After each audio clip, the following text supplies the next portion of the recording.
Good morning everyone, welcome to our channel join with Ravi. देखिए यहाँ पर नरेशन हम लोग एक सीरीज शुरू करने वाले हैं और ये नरेशन है।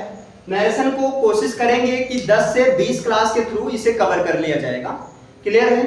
लेकिन सबसे पहली चीज होती है कि नरेशन होता क्या है। देखो इसको ऐसे समझो, किसी भी चीज को समझने से पहले सबसे पहले उसका इंट्रोडक्शन समझना जरूरी होता है। इंट्रोडक्शन का मतलब एक्चुअल में है क्या वो चीज। जैसे आपके सामने ये नरेशन है, तो नरेशन ये एक्चुअली नाउन फॉर्मेट में है ना। और नरेशन मीन्स होता है टू नरेट। एक प्रकार से क्या होता है? To narrate. ये एक प्रकार की प्रोसेस होती है ना। ये क्या होती है? Process of narrating. ये क्या बात है भाई?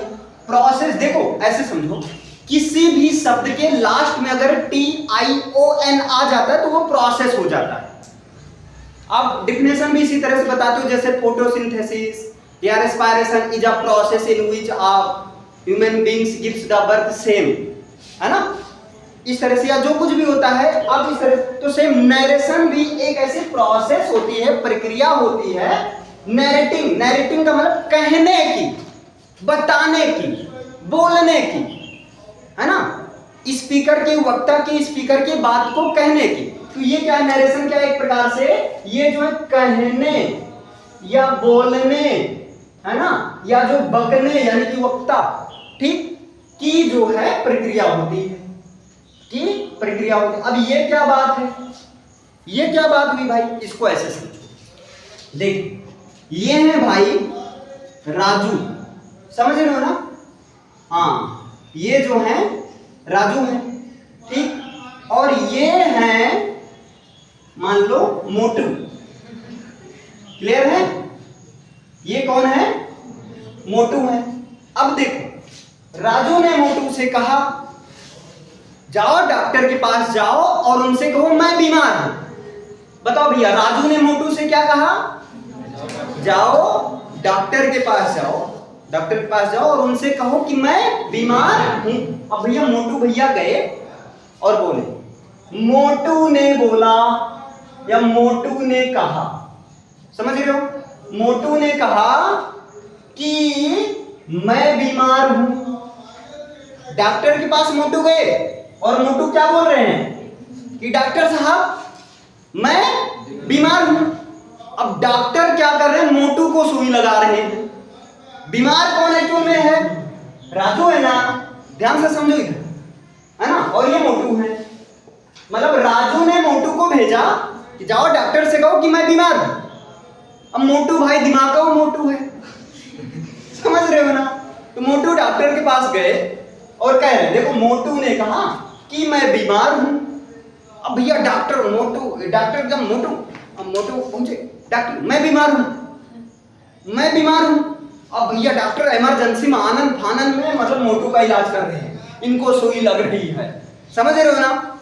एक तो कहने का ये तरीका है बिना दिमाग लगाए बैल बुद्धि वाला। हाँ, मतलब जाओ ऐसा ऐसा, मतलब समझ रहे हो, शेख चिल्ली वाला कॉमेडी जो आती है ना। बिल्कुल आपने आप कोई कलाकारी नहीं करोगे, बिना कलाकारी किए हुए जैसे का तैसे, जैसा आपने कहा वैसा मैंने कर दिया, भले मुझे इंजेक्शन लग रहा है, बात अलग। क्लियर है ना। और दूसरा कहने का तरीका क्या है? मान लो मोटू की दिमाग जो है, मोटू नहीं, थोड़ी सी जो बुद्धि है मोटी नहीं बल्कि पतली हो गई, आई मीन अच्छी है, ठीक ठाक है। तब मोटू अपना दिमाग लगाएंगे और क्या बोलेंगे कि मोटू ने कहा या मोटू ने बताया कि वह का मतलब राजू, है ना, कि वह बीमार है। अब डॉक्टर को यहां कंफ्यूजन नहीं हुआ कि हुआ कंफ्यूजन?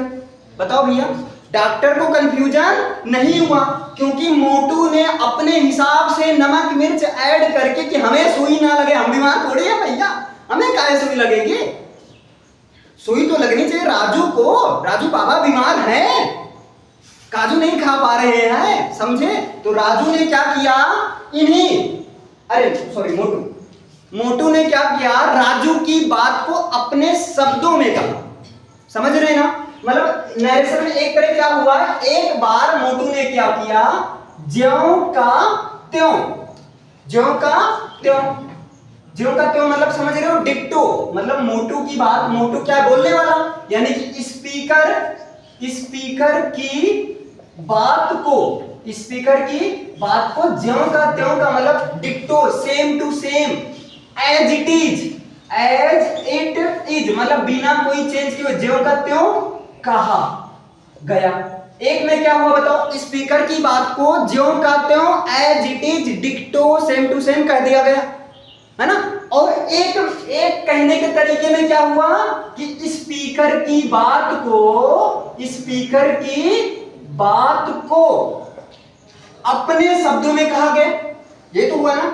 एक में क्या हुआ, स्पीकर की बात को अपने शब्दों में या उसका सारांश अपने शब्दों में बताया गया, यही तो हुआ ना भैया। तो कहने का कितना तरीका है, दो तरीका है।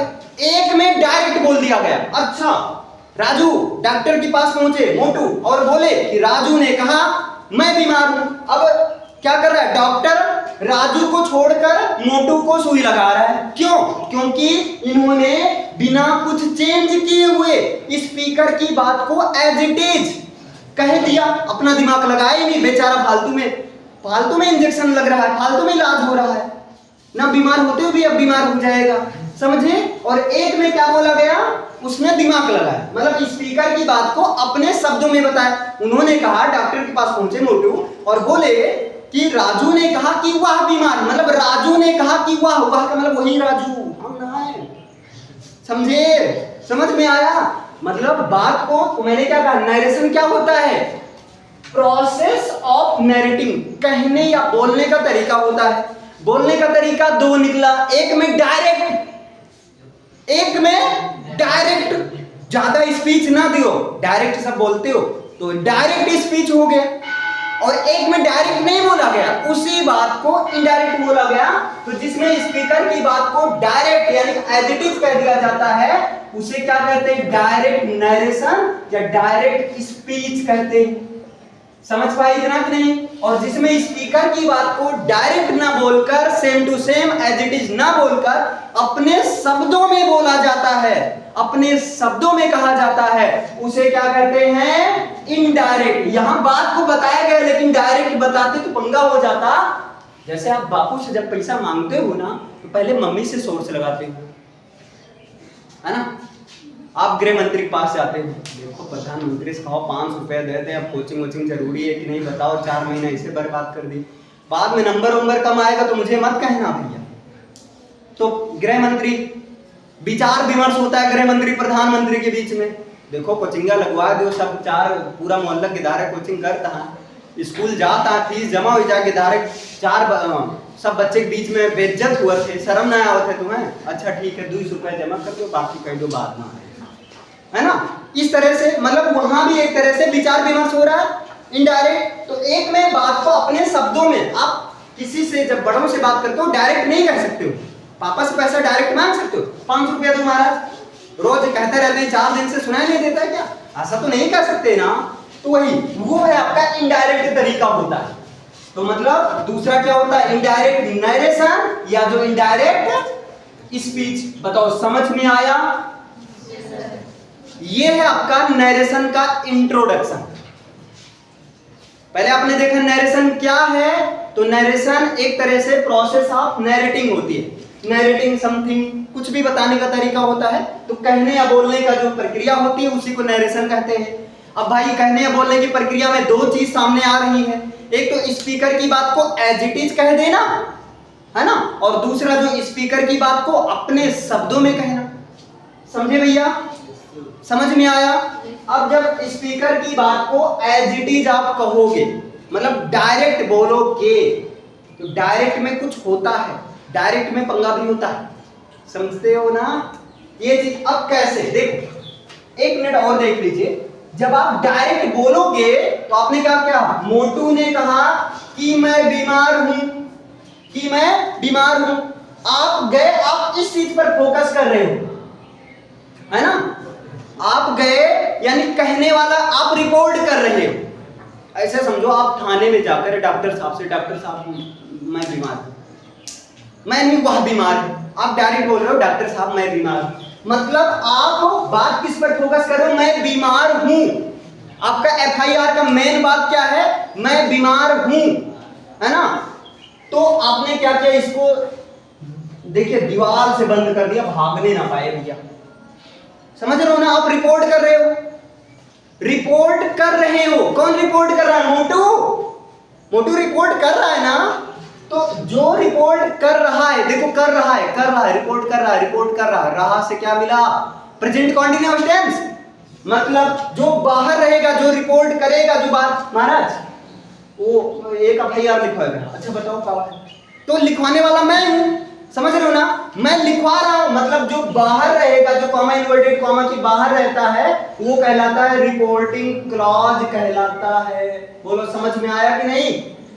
और रिपोर्ट आपने दर्ज करवाया, क्या है भाई आप लिखवा, मैं बीमार हूं, रिपोर्ट आपने क्या लिखवाया, मैं बीमार हूं, यानी कि रिपोर्ट लिखवा दिया गया, तभी तो बकायदा अंदर रखा गया, भागने ना पाए, फाइल के अंदर एकदम दबा कर रखा गया है।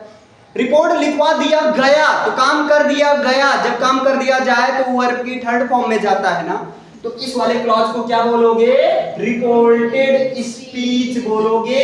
अगर हम कहें डायरेक्ट नरेशन के कितने पार्ट होते हैं, आप कहोगे 2 होता है, एक जो कि बाहर रहता है उसको कहते हैं रिपोर्टिंग क्लॉज कहते हैं, और जो कॉमा इन्वर्टेड कॉमा के अंदर रहता है उसको क्या बोलते हैं भैया, रिपोर्टेड स्पीच बोलते हैं। बताओ समझ में आया कि नहीं।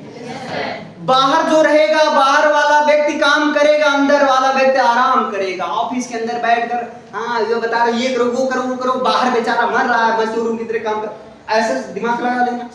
जो बाहर रहेगा काम करता रहेगा, मतलब ING वाला रिपोर्टिंग, और जो अंदर रहेगा काम हो जाएगा उसका, वो रिपोर्टेड स्पीच। समझ में आया। तो ये इंट्रोडक्शन है, कल आगे कंटिन्यू करते हैं। Okay, thank you.